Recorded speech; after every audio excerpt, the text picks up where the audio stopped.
शील प्रभुपाद की जय, गुरु गौरांग की जय। कल के सत्र में हमने श्रवण किया था किस प्रकार से चैतन्य महाप्रभु रूप गोस्वामी का प्रशंसा करते हैं, अन्य भक्तों को उनकी प्रशंसा बताते भी हैं कि कितने सुंदर श्लोकों की रचना रूप गोस्वामी किए हैं। और रामानंद राय रूप गोस्वामी को कहते हैं, आपके जो ग्रंथ हैं उसके जो नांदी श्लोक है उसके विषय में हमें बताइए। रूप गोस्वामी नांदी श्लोक का वर्णन करते हैं। सुनकर रामानंद राय आश्चर्यचकित हो जाते हैं, आपके जो नाटक है बहुत अद्भुत है। इसके पश्चात चैतन्य महाप्रभु आलिंगन देते हैं रूप गोस्वामी को और सभी भक्तों से याचना करते हैं कि सभी भक्त मिलकर रूप गोस्वामी पर कृपा प्रदान करें। इसके पश्चात हरदास ठाकुर भी रूप गोस्वामी को आलिंगन देते हैं और स्पष्ट कहते हैं, आपने जो रचना की है, आप पे जो कृपा हुई है चैतन्य महाप्रभु की, ऐसी कृपा किसी अन्य भक्त पे नहीं हुई। ये सब हमने कल श्रवण किया था। अब रूप गोस्वामी किस प्रकार से जगन्नाथपुरी को छोड़कर वृंदावन की ओर गमन करते हैं, क्योंकि काफ़ी समय हो गया था। रूप गोस्वामी वृंदावन को छोड़कर जगन्नाथपुरी में चैतन्य महाप्रभु को मिलने के लिए आए थे। अब चैतन्य महाप्रभु को छोड़ना उनके लिए विरह की भावना उत्पन्न करने जैसा है। चैतन्य महाप्रभु भी रूप गोस्वामी को कहेंगे, काफ़ी दिन हो गए हैं, आप वृंदावन वापस जाइए, क्योंकि मैंने आपको जो सेवा दी है वो वृंदावन की सेवा है, वृंदावन में रह के ही पूरी की जा सकती है। ज़्यादा समय आप जगन्नाथपुरी में रहेंगे तो आपसे वह सेवा नहीं हो पाएगी। तो आज का प्रसंग है श्री रूप का वृंदावन गमन। बंगाल से रथ यात्रा हेतु आए हुए भक्तों के साथ श्री चैतन्य महाप्रभु ने 4 मास बिताए। तब महाप्रभु ने उन सबको विदा किया और वे बंगाल लौट गए। किंतु श्रील रूप गोस्वामी श्री चैतन्य महाप्रभु के चरण कमलों में रुके रहे और जब डोल यात्रा उत्सव मनाया गया तो उन्होंने महाप्रभु के साथ इसे परम सुखपूर्वक देखा। जब डोल यात्रा उत्सव समाप्त हो गया तो श्री चैतन्य महाप्रभु ने रूप गोस्वामी को भी विदा कर दिया।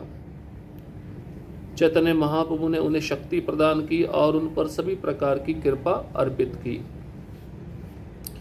तो नित्य नियम से बंगाल से सभी भक्त 4 महीने के लिए जगन्नाथपुरी आते थे, जगन्नाथ रथ यात्रा में भाग लेने के लिए, अन्य उत्सवों में भाग लेने के लिए। और जैसे 4 महीने पूरे होते थे, बंगाल से जितने भी भक्त आए थे, चैतन्य महाप्रभु सभी उन भक्तों को विदा कर देते हैं। सभी भक्त बंगाल वापस चले जाते हैं, लेकिन रूप गोस्वामी वापस नहीं गए थे। रूप गोस्वामी जगन्नाथपुरी में चैतन्य महाप्रभु के साथ ही रुके रहे। डोल यात्रा हुई, डोल यात्रा उत्सव को रूप गोस्वामी ने अपनी आंखों से देखा, उनको परम प्रसन्नता का अनुभव हुआ। डोल यात्रा उत्सव के बाद में चैतन्य महाप्रभु ने रूप गोस्वामी को विदा किया और रूप गोस्वामी पर पूर्ण रूप से कृपा प्रदान करके चैतन्य महाप्रभु ने उनको विदा किया, उनको शक्ति प्रदान की। वृंदावन यहाँ तुमी रहिया वृंदावने, एक बार यह पठाइया सनातने। चैतन्य चरितामृत अंतलीला, पहला अध्याय, 217वां श्लोक। महाप्रभु ने कहा, अब तुम वृंदावन जाओ और वहीं रुको। तुम अपने बड़े भाई सनातन को यहाँ भेज सकते हो। तो इच्छा थी चैतन्य महाप्रभु के सनातन गोस्वामी से मिलने की। जाते हुए चैतन्य महाप्रभु ने रूप गोस्वामी को कहा, आप वृंदावन जाइए और वृंदावन में ही रुकिए, लेकिन अपने बड़े भाई सनातन को यहाँ आप भेज सकते हैं। व्रजे आई रस शास्त्र करिहा निरूपण, लुप्त तीर्थ सबतः करिहा प्रचारण। चैतन्य चरितामृत अंतलीला, पहला अध्याय, श्लोक क्रमांक 218। जब तुम वृंदावन जाओ तो वहां रुकना, दिव्य साहित्य का प्रचार करना और विलुप्त पवित्र स्थलों को प्रकाशित करना।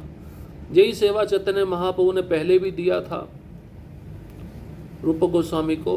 वृंदावन जाकर साहित्यों की रचना करना, जितने भी तीर्थस्थल लुप्त हो गए हैं उनको पुनः प्रकाशित करना। कृष्ण सेवा रस भक्ति करिह प्रचार, आमिह देखिते ताहा याइमो एक बार। चैतन्य चरितामृत अंतलीला, पहला अध्याय, श्लोक क्रमांक 219।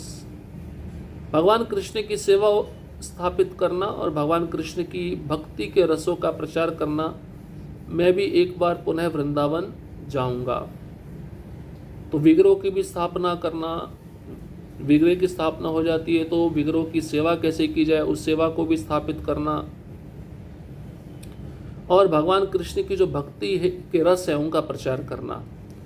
इतना कहकर चैतन्य महाप्रभु ने रूप गोस्वामी को ये भी कहा कि मैं भी वृंदावन आऊंगा, पुनः एक बार आऊंगा। इत बलि प्रभु तारे कैला आलिंगन, रूप गोसाई शिरे धरे प्रभु चरण। चैतन्य चरितामृत अंतलीला पहला अध्याय श्लोक क्रमांक 220। इस तरह कहकर श्री चैतन्य महाप्रभु ने रूप गोस्वामी का आलिंगन किया। तब उन्होंने अपने सिर पर महाप्रभु के चरण कमल रखे। इतना सब आदेश दिया चैतन्य महाप्रभु ने रूप गोस्वामी को, और उसके पश्चात रूप गोस्वामी का आलिंगन किया। तब रूप गोस्वामी ने चैतन्य महाप्रभु के चरण कमलों को अपने मस्तक पर धारण किया। श्री रूप गोस्वामी ने श्री चैतन्य महाप्रभु के समस्त भक्तों से विदा ली और वह बंगाल के रास्ते होकर वृंदावन लौट आए। इस तरह मैंने श्री रूप गोस्वामी तथा श्री चैतन्य महाप्रभु की द्वितीय भेंट का वर्णन किया है। जो भी इस घटना का श्रवण करता है वह निश्चय ही श्री चैतन्य महाप्रभु के चरण कमलों की शरण प्राप्त करेगा। तो पहला भेंट चैतन्य महाप्रभु रूप गोस्वामी का कहाँ हुआ था? प्रयागराज में, जहाँ पर चैतन्य महाप्रभु ने रूप गोस्वामी को दशाश्वमेध घाट पर रूप शिक्षा प्रदान की थी। अब रूप गोस्वामी की इच्छा हुई कि मुझे चैतन्य महाप्रभु से पुनः मिलना है, तो रूप गोस्वामी वृंदावन छोड़कर जगन्नाथपुरी पुनः चैतन्य महाप्रभु को मिलने के लिए आए। ये दूसरी भेंट थी। अब कृष्णदास कविराज गोस्वामी लिखते हैं कि जो भी इस घटना का श्रवण करेगा, इस लीला को सुनेगा कि चैतन्य महाप्रभु किस प्रकार से रूप गोस्वामी से मिले जगन्नाथपुरी में और उनकी क्या चर्चाएं हुई, जो भी इस लीला को सुनेगा निश्चय ही वे चैतन्य महाप्रभु के चरण कमलों का शरण प्राप्त करेगा। अब अगला प्रसंग है श्री गोविंद देव का प्राकट्य। ये बहुत सुंदर प्रसंग है, क्योंकि चैतन्य महाप्रभु ने रूप गोस्वामी को आदेश दिया था कि जितने भी विग्रह विलुप्त हो गए हैं उन विग्रहों को पुनः प्रकट करके मंदिर बनाकर उन विग्रहों की स्थापना उन मंदिरों में होनी चाहिए। उनमें से एक विग्रह था गोविंद देव जी का, जो चैतन्य महाप्रभु को बहुत ही प्रिय था। और वह विग्रह कहाँ था, किस स्थिति में था, किसी को कुछ पता नहीं था। तो रूप गोस्वामी का बहुत बड़ा दायित्व था, बहुत बड़ी जिम्मेदारी थी कि उस विग्रह को जहाँ कहीं भी है वहाँ से निकाल कर वृंदावन में स्थापित किया जाए पुनः। तो वृंदावन में आपने मंदिर भी देखा होगा गोविंद देव जी का, 7 मंजिला मंदिर, जिसको देखकर मुगलों का राजा औरंगजेब बड़ा ईर्ष्या करता था, इसलिए उसने सैनिक भेजे इस मंदिर को तोड़ने के लिए। अब हम गोविंद देव का प्राकट्य कैसे हुआ उसका श्रवण करने जा रहे हैं। भक्ति प्रचारिया सर्व तीर्थ प्रकाशिला, मदन गोपाल गोविंदेर सेवा प्रचारिला। श्री चैतन्य चरितामृत मध्य लीला पहला अध्याय श्लोक क्रमांक 32। वृंदावन जाकर इन दोनों भाइयों ने भक्ति का प्रचार किया और अनेक तीर्थ स्थानों की खोज की। उन्होंने विशेष रूप से मदन मोहन तथा गोविंद जी की सेवा का शुभारंभ किया। तो दोनों सगे भाई थे, सनातन गोस्वामी बड़े थे, रूप गोस्वामी छोटे थे। सनातन गोस्वामी ने मदन मोहन जी का विग्रह का स्थापना किया वृंदावन में, और रूप गोस्वामी ने गोविंद देव जी का स्थापना किया वृंदावन में। इन दोनों विग्रहों की सेवा का भी शुभारंभ इन दोनों भाइयों ने मिलकर किया। श्री वृंदावन में श्री रूप और श्री सनातन ने आध्यात्मिक सेवा को चुना। लुप्त स्थलियों को खोजने के बाद श्री रूप गोस्वामी केवल एक बात को लेकर चिंता अनुभव करने लगे। अब सेवा जो दिए थे चैतन्य महाप्रभु उसको कर तो रहे थे रूप गोस्वामी, लेकिन गोविंद देव जी को इतना खोजने के बाद भी रूप गोस्वामी को एक ही चिंता लग रही थी, गोविंद देव जी मिल नहीं रहे हैं, कहाँ मिलेंगे। लुप्त स्थलियों को खोज रहे थे रूप गोस्वामी, रोज रोज नए नए कृष्ण की लीला स्थलियों को पुनर्जीवित कर रहे थे, पुनरुद्धार कर रहे थे, लेकिन एक ही मन में चिंता सताई जा रही थी रूप गोस्वामी को कि गोविंद देव जी कहाँ हैं, गोविंद देव जी मुझे कहाँ मिलेंगे। श्री विग्रह श्री गोविंद ब्रजेंद्र कुमार सदा योग पीठे स्थिति शास्त्रे ए प्रचार।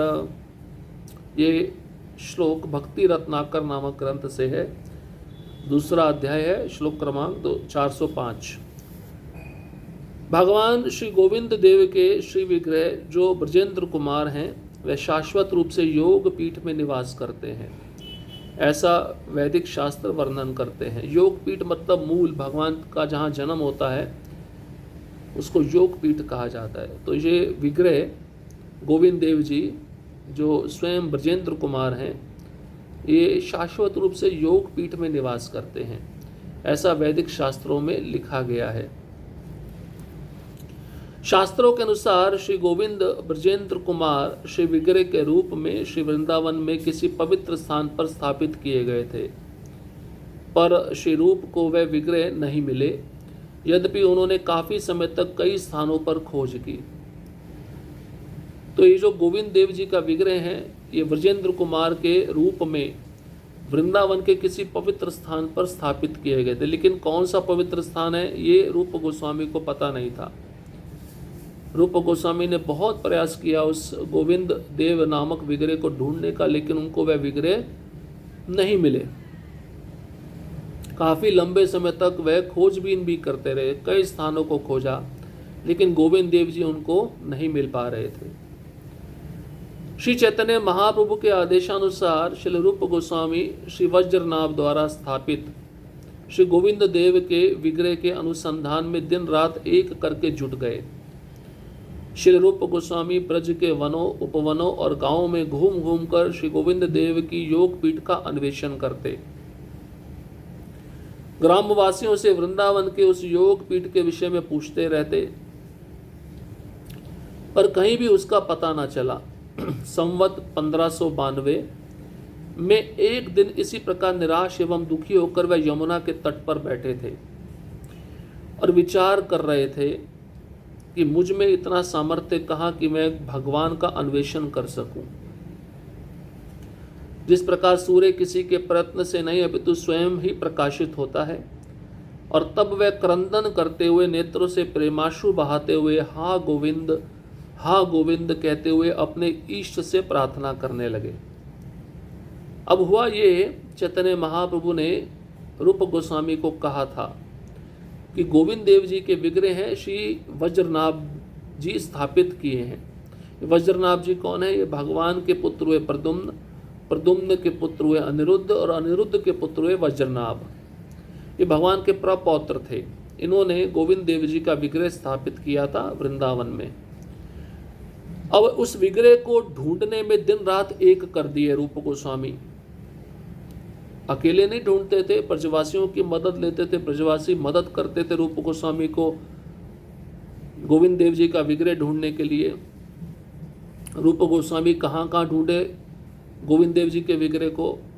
अब वृंदावन के वनों में ढूंढा, उपवनों में ढूंढा, गांवों में ढूंढा, घूम घूम कर गोविंद देव जी की योग पीठ का अन्वेषण भी किया। इन सब जगह पे रूप गोस्वामी रोज ढूंढते थे और वृंदावन वासियों से रूप गोस्वामी योग पीठ के विषय में पूछते भी थे। कहीं आपने योग पीठ देखा है? क्या पता उस जगह पे जाकर खुदाई की जाए तो गोविंद देव जी का विग्रह मिल जाए। पर कहीं भी रूप गोस्वामी को योग पीठ का पता नहीं चला, गोविंद देव जी का पता नहीं चला। अब 1592 की बात है। एक दिन बड़े निराश हो गए रूप गोस्वामी, दुखी हो गए। निराश और दुखी होकर यमुना के तट पर बैठे थे, विचार कर रहे थे। इतने में उनके मन में यही विचार आया कि मैं भगवान को कैसे ढूंढ सकता हूँ। सूर्य किसी के प्रयत्न से नहीं अपितु स्वयं ही प्रकाशित होता है। हम सूर्य को बोलेंगे प्रकट हो जाओ, सूर्य प्रकट नहीं होगा। सूर्य अपने समय पे आएगा, स्वयं ही प्रकाशित होगा। और तब रूप गोस्वामी क्रंदन करने लगे, रोने लगे। उनके नेत्रों से प्रेम की आंसुएं बहने लगी, प्रेमाश्रु बहने लगे। और जब प्रेमाश्रु बहने लगे तो हाँ गोविंद कहने लगे रूप गोस्वामी, प्रार्थना करने लगे, आप प्रकट होइए, प्रकट होइए। तभी श्री रूप गोस्वामी के पास वहाँ एक सुंदर ब्रजवासी किशोर आ गया। वह देखने में सुंदर और शांत स्वभाव का था। उसने श्री रूप से पूछा कि वह इतने उदास क्यों हैं। रूप गोस्वामी के पास एक सुंदर ब्रजवासी बालक आया जो किशोर अवस्था में था। देखने में बहुत सुंदर और शांत स्वभाव का था। रूप गोस्वामी से वह बालक पूछने लगा, आप इतने उदास क्यों हैं? तहार मधुर वाक्य चित्त आकर्षिला। श्री रूप गोस्वामी क्रमे सब निवेदिला। भक्ति रत्नाकर अध्याय क्रमांक 2 श्लोक क्रमांक 410। श्री रूप गोस्वामी ने उस ब्रजवासी किशोर में अति दिव्य आकर्षण का अनुभव किया और वह अपनी पूरी व्यथा कह डाली।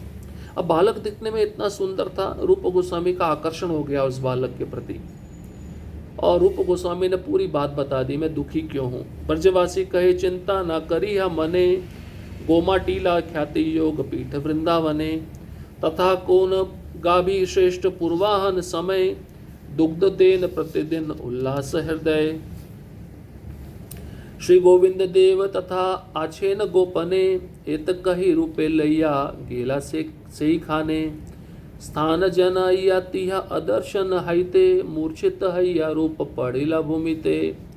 भक्ति रत्नाकर दूसरा अध्याय श्लोक क्रमांक 411, 412, 413, 414। तब ब्रजवासी ने उन्हें चिंता न करने को कहा। वृंदावन में केशी तीर्थ के निकट गोमा टीला नाम से जो प्रसिद्ध स्थान है वही वह योग पीठ है। वहाँ नित्य पूर्वाह्न में एक श्रेष्ठ गाय आती है और बड़े प्रेमोल्लास से उस योग पीठ पर अपने दुग्ध की वर्षा करती है। गोविंद देव जी उसी स्थान पर गुप्त रूप से विराजमान हैं। ब्रजवासी श्री रूप गोस्वामी को गोमा टीला ले गया और वह स्थान दिखाकर अंतर्धान हो गया। यह सब देखकर श्री रूप बेसुध होकर जमीन पर गिर पड़े। तो जो बालक था दिखने में बहुत सुंदर शांत स्वभाव वाला, उसने रूप गोस्वामी को कहा, आप चिंता मत करिए, वृंदावन में केशी तीर्थ स्थान के पास में गोमा टीला नामक एक प्रसिद्ध स्थान है, वही वह योग पीठ है जहाँ रोज नित्य पूर्वाह्न के समय एक गाय आती है, बड़े प्रेम से उस योग पीठ पर अपने स्तन से दुग्ध की वर्षा करती है और उसी स्थान पर गोविंद देव जी गुप्त रूप से विराजमान हैं। और वह बालक अपने हाथों से रूप गोस्वामी को पकड़कर गोमा टीला ले गया, वह स्थान दिखाया और अंतर्धान हो गए। ये देखकर रूप गोस्वामी बेसुध हो गए, बेहोश हो गए, जमीन पर गिर पड़े। कुछ समय बाद श्री रूप गोस्वामी को सुध आई, पर वे अपने अश्रुओं पर नियंत्रण न रख पाए। श्री रूप गोस्वामी भगवान की इच्छा समझ गए थे और उन्होंने अपने भाव को नियंत्रित किया। उन्होंने ब्रजवासियों को श्री गोविंद के गुप्त विग्रह के बारे में बताया और वह सब अचंभित होकर और यह समझकर कि वह स्थान बड़ा भयावह था, एक झुंड के रूप में गोमा टीला आ गए। तभी श्री बलराम के मुख से एक दिव्य आकाशवाणी हुई जिसे सभी ने सुना। उन्होंने कहा कि आप सब यहाँ मध्य स्थान में देखो। तब ब्रजवासियों ने सावधानी पूर्वक धरती की खुदाई शुरू की तो रूप गोस्वामी को होश आया। होश आते पता चल गया वो बालक तो साक्षात कृष्ण थे। अपने आंसुओं पर नियंत्रण किया। रूप गोस्वामी भगवान कृष्ण की इच्छा समझ गए। अपने भावों को रूप गोस्वामी नियंत्रित किए। सभी ब्रजवासियों को उसी स्थान पर ले गए जहाँ पर वह बालक रूप गोस्वामी को लेकर आया था और रूप गोस्वामी ने सभी ब्रजवासियों को गुप्त विग्रह के बारे में बताया। अचंभित होकर सभी ने समझा इस स्थान बड़ा भयावह है, डरावना है। सभी ब्रजवासी झुंड के रूप में उस स्थान पर गए और बलराम जी के मुख से उसी समय एक दिव्य आकाशवाणी हुई जिसे सभी ब्रजवासियों ने सुना और बलराम जी ने कहा कि मध्य स्थान में देखो, ठीक से खुदाई करो। तो ब्रजवासियों ने सावधानी पूर्वक उस स्थान की खुदाई शुरू की। योग पीठ मध्य प्रभु व्रजेंद्र नंदन, हैला साक्षात कोटि कंदर्प मोहन। भक्ति रत्नाकर दूसरा अध्याय 421वां श्लोक। अंततः उन्हें श्री गोविंद के श्री विग्रह के दर्शन हुए जिसकी सुंदरता लाखों कंदर्पों के सौंदर्य के समान थी। ब्रज के श्री हरिदास पंडित गोस्वामी के शिष्य श्री राधा कृष्ण गोस्वामी द्वारा रचित श्री साधन दीपिका ग्रंथ में इस घटना का संपूर्ण विवरण है। हर किसी ने श्री गोविंद के नाम की महिमा गाई। असंख्य लोग गोमा टीला की ओर आकर्षित होकर श्री विग्रह के दर्शनों को आने लगे। मिशाइया मनुष्य ब्रह्मादि देवगण परम उल्लास करे गोविंद दर्शन। भक्ति रत्नाकर दूसरा अध्याय श्लोक क्रमांक 434। तब यहाँ तक कि ब्रह्मा जी और अन्य देवता भी मनुष्य रूप में श्री विग्रह के दर्शन करने आए। वास्तव में उस स्थान पर सहस्त्रों लोगों की भीड़ जमा हो गई। श्रील रूप गोस्वामी तुरंत समझ गए कि श्री गोविंद देव स्वयं आकर अपना अन्वेषण करवाकर चले गए। तत्पश्चात उन्होंने उस स्थान पर एक पर्ण कुटी में उन्हें स्थापित किया। इस प्रकार श्री गोविंद देव की सुंदर भक्ति में सेवा पूजा चलती रही। तो जैसे ही खुदाई करके उस विग्रह को निकाला, गोविंद देव जी श्री विग्रह के रूप में दर्शन देते हुए, जिनकी सुंदरता लाखों कामदेवों के सौंदर्य के समान थी, इतने सुंदर विग्रह थे। तो ब्रज के हरदास पंडित गोस्वामी के शिष्य श्री राधा कृष्ण गोस्वामी ने ग्रंथ लिखा साधन दीपिका। इस ग्रंथ में गोविंद देव जी कैसे प्रकट हुए इसका उन्होंने पूरा विवरण लिखा है। तभी सब लोगों ने गोविंद नाम की महिमा गाई। असंख्य लोग गोमा टीला की ओर आकर्षित होकर दौड़ पड़े, हमें गोविंद देव जी के दर्शन करने हैं। यहाँ तक कि ब्रह्मा जी और देवता भी आकाश से आ गए उस स्थान पर गोविंद देव जी का दर्शन करने के लिए। लाखों लाखों लोगों की भीड़ जमा हो गई। रूप गोस्वामी समझ गए कि गोविंद देव जी ने स्वयं अपना अन्वेषण करवाकर वे चले गए। तभी रूप गोस्वामी ने उस स्थान पर एक पर्ण कुटी बनवा दी। गोविंद देव जी की सुंदर भक्ति में सेवा पूजा प्रारंभ हो गई। इस प्रकार से गोविंद देव जी का प्राकट्य हमने सुना और रूप गोस्वामी कैसे जगन्नाथपुरी छोड़कर वृंदावन की ओर प्रस्थान किए ये भी हमने सुना। हरे कृष्णा कृष्ण कृष्णा हरे हरे, हरे राम राम राम हरे हरे। श्रील प्रभुपाद की जय, गुरु गौरांग की जय।